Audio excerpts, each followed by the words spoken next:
Muy buenas noches tengan todos.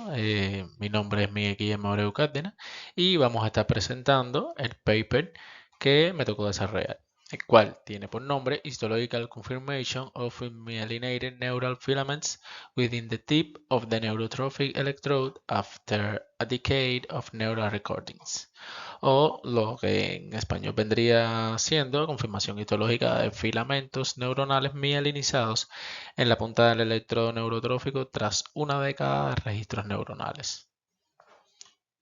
Ok. Bueno, ahora vamos a hablar sobre los autores del paper. Primero tenemos a Phil Kennedy, que bueno, ya lo conocemos de clases anteriores, y Marla Gering. Phil Kennedy, como todos sabemos, es un neurólogo e inventor, fundador en 1987 de Neural Signal Incorporation, que es un instituto de investigación radicado en Atlanta, Georgia. Él realizó disímiles experimentos tanto en animales como en humanos, desarrolló diferentes dispositivos intracerebrales para la recolección de datos de las señales neurológicas y bueno, su objetivo siempre ha sido lograr convertir en sonido las palabras que el cerebro imagina pero no puede decir. Esto permitiría hacer que las personas que sufren diferentes parálisis puedan comunicarse mejor con su entorno, lo que traduciría en una gran mejora de la calidad de vida. Y uno de los ejemplos que pudiéramos poner es una de las primeras pacientes que padecía esclerosis lateral amiotrófica, que era la enfermedad que sufría Stephen Hawking. Y bueno, ella reportó haber logrado encender y apagar un interruptor solo con su mente, gracias a los transmisores que el médico le implantó en el cerebro. Y nada. Y de Marla Kering lo que podemos decir es que es un profesor experimental de patología de la Facultad de Medicina de la Universidad de Emory y tiene un doctorado en neurociencia específicamente de la Universidad de Wisconsin-Madison en 1989. Ahora específicamente vamos a hablar sobre los diferentes temas que vamos a abordar y entre ellos está, vamos a tener una pequeña introducción que vamos a hablar sobre los diferentes tipos de electrodos que, que existen. También vamos a hablar sobre el sujeto de prueba, a que se le implantó el electrodo neurotrófico. Vamos a hablar sobre el procedimiento que se llevó a cabo para la implantación de este electrodo. Vamos a hablar también sobre el análisis de los datos registrados, los resultados, el análisis del experimento y mejora y por último las conclusiones. Bien, a modo de introducción podemos decir que se ha invertido mucho esfuerzo y dinero en el desarrollo de un electrodo que registra las señales neuronales durante toda la vida de la persona paralizada, es decir, al menos 50 años en una persona lesionada de 20 años. Las señales neuronales consisten en señales electroencefalográficas de baja resolución y señales electrocorticográficas o SOG o unidades múltiples o individuales registradas desde el interior del córtex y los electrodos suelen aproximarse desde la fuente neural, o sea, a la fuente neural, pero con el tiempo son rechazados por la gliosis, perdiendo finalmente cualquier señal útil. Pero, ¿qué cosa es la gliosis? La gliosis es la producción anormal de las células que sostienen a las células nerviosas. Entonces, lo que hace es interferir en la recolección de los datos. Ok, ahora vamos a hablar sobre los electrodos electroencefalográficos. Los electrodos electroencefalográficos son aquellos electrodos que tienen múltiples superficies de registro y pueden sustituirse de forma segura con cada uso. ¿Por qué? Porque son de forma externa, no hace falta una cirugía, no son insertados mediante una cirugía dentro del cerebro del sujeto. Pero las señales, aunque son útiles para tareas de baja resolución, tienen una resolución insuficientemente alta para controlar movimientos suaves o producir el habla conversacional. Por lo tanto, para este tipo de experimento que se quiere realizar, no son útiles. Ahora, en la siguiente diapositiva, vamos a ver otro tipo de electrodo. Ok, ahora vamos a hablar de los electrodos electrocorticográficos. Los electrodos electrocorticográficos, como se pueden ver en la figura de la izquierda, podemos ver cuál es el electrodo electrocorticográfico y en la de la derecha podemos ver dónde es que se inserta este tipo de electrodo. Este tipo de electrodo es a través de una cirugía. En la parte superior de la cabeza se extrae un pedazo del cráneo y se implanta exactamente encima del cerebro.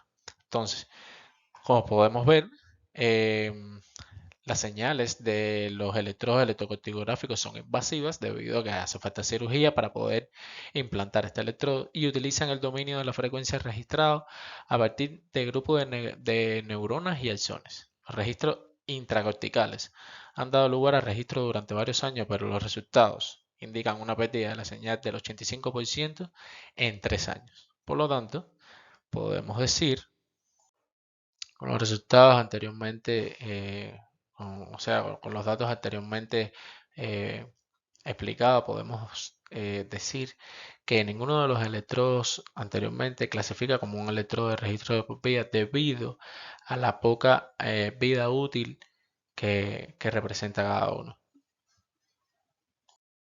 Bueno, a continuación vamos a hablar sobre el sujeto de prueba. Bueno, ahora mismo vamos a hablar sobre el sujeto de prueba. El sujeto de prueba es una persona de 16 años con un derrame cerebral inducido por un traumatismo. Podía mover los ojos, indicar sí o no, y tenía dificultades para controlar los movimientos faciales, con solo un parpadeo muy lento. Tenía vocalización monótona y diplopía con foveación anormal. La diplopía es como la precisión de dos imágenes en un único objeto, o sea, que tenía visión doble. Atendía visualmente a los objetos utilizando el aspecto periférico de su retina. Tenía la audición intacta, por lo que disfrutaba escuchando música. Podía responder a preguntas de sondeo con párpados, lo que sugería claramente que su inteligencia estaba intacta. Aunque no fue posible realizar pruebas, o sea, no fue posible realizar pruebas neuropsicológicas formales. La resonancia magnética que se le aplicó, o sea, la resonancia magnética estructural que se le aplicó de su cerebro indicaba un derrame cerebral en el tronco encefálico, pero sin un daño hemisférico. Y la resonancia magnética funcional indicaba una activación normal de su corteza del habla. Se le implantó en el 2004 el electrodo neurotrófico a la edad de 22 años. Se realizaron diferentes registros funcionales al noveno año y registros finales en el décimo año, en 2014. Más allá de ese punto, estaba demasiado enfermo para participar en los estudios debido a la extensión de su accidente cerebrovascular a sus centros autónomos de tronco encefálico, lo que resultó en una caída de presión y bueno, eventualmente murió a los 34 años, 13 años después de la implantación del electrodo. Ok, a continuación vamos a hablar sobre el procedimiento que se llevó a cabo para poder implantar el electrodo neurotrófico dentro del cerebro del sujeto estudiado.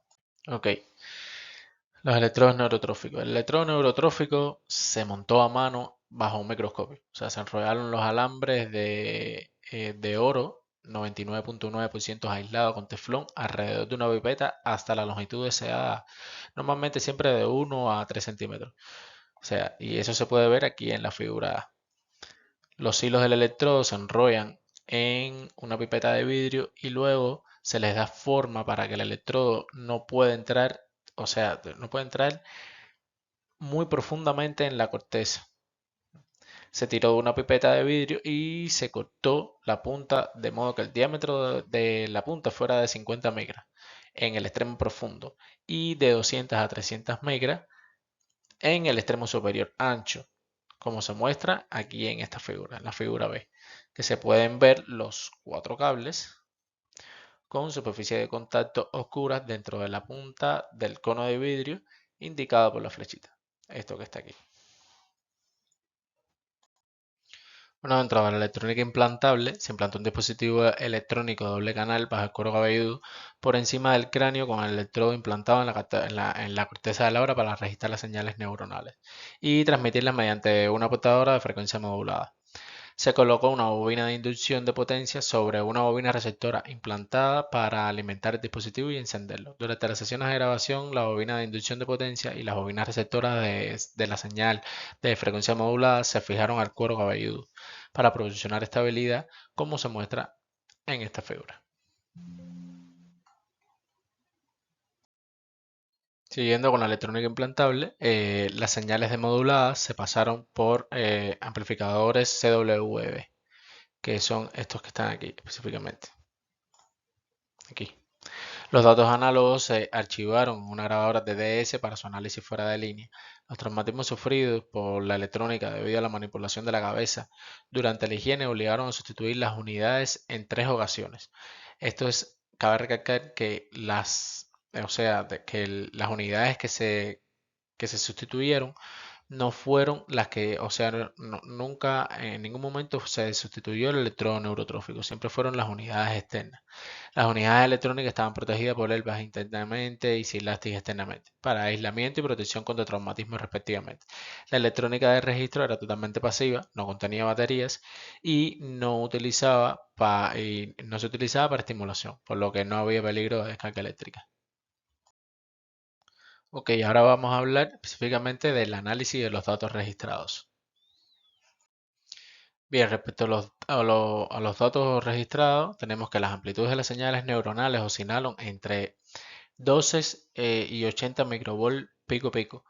Los eventos de despedida se detectaron primero por cruces de umbral de voltaje positivo y negativo. Se tomó una forma de onda de 32 puntos alrededor del cruce del umbral. Se clasificaron primero las formas de onda de eventos de despedida por umbral manualmente fuera de línea con el programa Neural Inks Spike Sort Tree. Las marcas de tiempo de los picos se registraron y almacenaron según el punto de alineación de la forma de onda agrupada.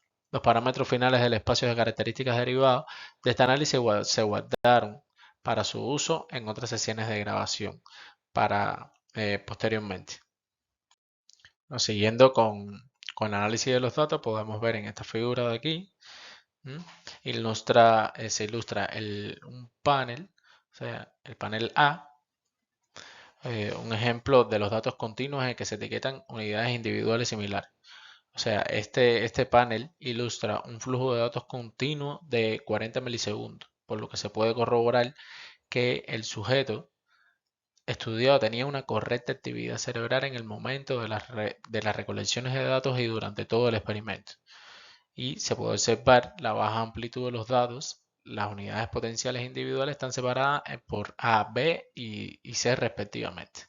Se puede ver específicamente los diferentes picos de recolección de datos, los diferentes picos de recolección de datos y la baja frecuencia con que trabajaba los datos, o sea, la baja amplitud de los datos.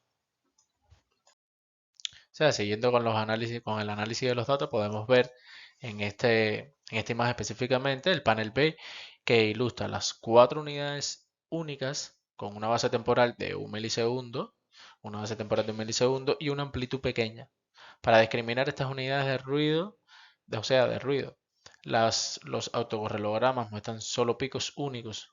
Como se puede ver aquí, solo muestran picos únicos y sugieren fuertemente unidades únicas. Se puede ver los picos aquí específicamente de las señales y de los datos recolectados durante el proceso de experimento durante el proceso de recolección de datos. Aquí podemos ver los histogramas de intervalo entre espías de 5 años después de la implantación del electrodo neurotrófico. Un análisis más detallado utilizando los histogramas específicamente aquí los histogramas de intervalo entre espías ilustra la brecha aproximadamente de 1 milisegundo entre los disparos, lo que indica que se trata de unidades individuales y estos datos son válidos cuando la tasa de disparo es suficientemente alta, lo que no es el caso de las unidades de disparo lento como se muestra. No es momento ahora mismo de hablar de los resultados que se obtuvieron en este experimento. Siguiendo con los resultados, en esta parte vamos a hablar sobre los resultados de las grabaciones realizadas. Con respecto a las grabaciones, los datos registrados se han publicado ampliamente en otros lugares demostrando la funcionalidad del patrón de disparo de las unidades individuales. En la figura se ofrece un ejemplo de las actividades de una sola unidad a partir del día 748 después de la implantación. Estas unidades ilustran desviaciones positivas y negativas de ambos canales de datos, tanto este como este canal de datos. También se muestra la onda sinusoidal de 50 microvoltios que se utilizó como señal de calibración al registrarse junto con los datos. Siguiendo con los resultados, en este caso le toca a la parte de la histología. En la figura se muestran, se ilustran secciones transversales de 10 micras, tanto esta como esta del tejido teñido con H&E. El panel A específicamente muestra las 3 secciones de abertura, cada una representada con estrellas negras, en el tejido neural debido a los 3 cables de grabación que estaban alojados en él. En el panel B muestra una abertura, una estrella negra, El panel B es una muestra, representa una muestra distal del panel A. Estos datos confirman que las puntas de los cables de los registros estaban separados entre sí en direcciones longitudinales dentro del cono. Con respecto a a los neurofilamentos que tenemos aquí, se ilustran en la figura, podemos decir que ilustran los procesos que contienen los neurofilamentos. Ajá, perfecto. Y que ascienden en dirección casi vertical, como se indica aquí. En cada sección hay muchos neurofilamentos que probablemente sean axones. Por lo tanto, se corrobora la idea de el crecimiento del neuropilo dentro de la punta del electrodo neurotrófico, en este caso. Siguiendo con los resultados, en este caso, vamos a ver la parte de mielinización. Las secciones teñidas, específicamente aquí, como lo muestran las flechas, con Luxol Fast Blue Periodic Acid Shift, mostraron áreas con tinción azul, indicativas de axones mielinizados, lo que indica el crecimiento del neuropilo en la punta del electrodo, como se muestra en la figura. Los hilos de grabación de oro registran múltiples unidades de estos procesos neuronales que luego se separan. Bueno, en este caso vamos a hablar sobre la gliosis. La figura, específicamente de estas dos, ilustra mediante inmunohistoquímicas FAP la falta de evidencia de gliosis en el panel A para el sujeto 5 y la presencia de células gliales en el panel B como control positivo. Debemos decir también que la gliosis es la producción anormal de las células que sostienen a las células nerviosas, como hay una evidencia de que no se hizo una gliosis después de los experimentos, podemos decir que no se interfirió en ningún momento en la recolección de los datos por esta. Bien, hablamos ahora sobre el análisis del experimento y mejoras. Bien, los datos histológicos analizados demuestran la persistencia de procesos neuronales que contienen neurofilamentos registrados durante una década y su persistencia durante 3 años más hasta que el sujeto murió. Estos datos confirman los datos originales sobre la histología de ratas y monos. Y esos son experimentos que se habían realizado con anterioridad, que mostraban evidencias microscópicas sobre la electrónica de axones mielinizados, sinapsis axodendríticas, vasos sanguíneos, ausencia de neurona, ausencia de gliosis, desde 3 semanas hasta 16 meses después de la implantación. Se demostró además que la base del electrodo anima el neuropilo a crecer dentro y a través de la punta hueca, que por lo tanto permanece de forma segura en el neuropilo junto con los cables de registro. Aquí hay una cosa que quería recalcar y es que este experimento se realizó con una sola persona. Estaría bien correcto que se pudiera hacer con otra, o sea, con una población más grande, porque tenemos datos de una sola persona y tenemos que el neuropilo en esa persona creció dentro de la punta hueca del electrodo y que todo salió bien y que se pudo calcular perfectamente los datos que se querían capturar. Pero, ¿y si con una población más grande, cuando realizamos este experimento, puede ser que con varios sujetos de esa población, el neuropilo no logre crecer dentro de la punta hueca del electrodo neurotrófico? Entonces ahí ya empieza a diverger un poco los resultados obtenidos en este experimento con los futuros resultados obtenidos, pero con una población más grande. Entonces podemos seguir diciendo que otra de las mejoras, o sea, como estaba hablando ahora mismo, otra de las mejoras más visibles sería hacer estudios con más sujetos. Pero o sea, con el objetivo de aumentar la población a estudiar.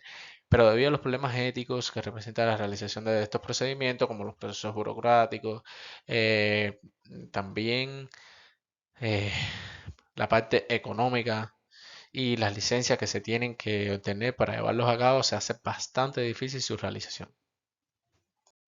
Otras de las mejoras que se pudiera que en un futuro, que se pudiera ver en un futuro, es eh, la microfabricación de una base polimida con un número cada vez o sea, con un número cada vez mayor de superficie, como se puede ver aquí en la figura. Pero bueno, eso en un pasado quisieron hacerlo y no tuvieron éxito debido a la incapacidad para darle de forma cónica y envolverlas y colocarlas dentro del cono de vidrio. Pero bueno, con el paso del tiempo se han llevado a cabo otras variantes a través, o sea, con el mismo objetivo, con el mismo diseño y en un futuro saldrán electrodos neurotróficos de mejores y con mayores zonas de contacto con el objetivo de poder captar mayor cantidad de datos. Bueno, con respecto a las conclusiones, podemos decir que este es el primer informe de confirmación histológica de actividad neuronal registrada durante una década. O sea, es un periodo de tiempo bastante grande. Estos datos demuestran que la persistencia de las grabaciones en humanos durante más de una década de vida va unida a la confirmación histológica del crecimiento subyacente de neurofilamentos en la punta del electrodo sin gliosis, o sea, de lo que estamos hablando anteriormente. Es razonable esperar que el electrodo siga siendo útil más allá del hito de los 10 años. Y aquí vuelvo a decir lo mismo que estaba diciendo anteriormente. O sea, lo que dicen es razonable esperar que el electrodo siga siendo útil más allá del hito de los 10 años. Sí, por supuesto, pero está solamente con la recolección de datos de una sola persona. Si ampliáramos esa población, puede ser que los resultados sigan siendo los mismos o que cambien, porque todas las personas no son iguales y a lo mejor a una le funciona perfectamente bien el electrodo neurotrófico con el neuropilo creciendo dentro de la punta y a otras no. Entonces, podemos seguir diciendo que el presente trabajo es de gran importancia para el campo de la interconexión cerebro-ordenador y por lo tanto confirma que la supervivencia de los neurofilamentos está relacionada con el registro continuo de la actividad neuronal durante toda una década. Estos resultados deberían impulsar a los trabajadores en este campo a replantearse su elección de electrodo cuando la longevidad es primordial, como ocurre con las prótesis neurales para restaurar el habla de los bloqueados, o sea, de las personas que están postradas, restaurar los movimientos suaves en los tetraplégicos, controlar los brazos robóticos, etc. A pesar de estar bien explicado, es otra de lo que pienso, a pesar de estar bien explicado todo el procedimiento, se echa falta un poco más de explicación sobre los resultados obtenidos. Bueno, con las conclusiones anteriormente dichas, se terminaba mi exposición sobre el paper y bueno, cualquier duda, cualquier pregunta, la pueden preguntar. Muchísimas gracias por su tiempo.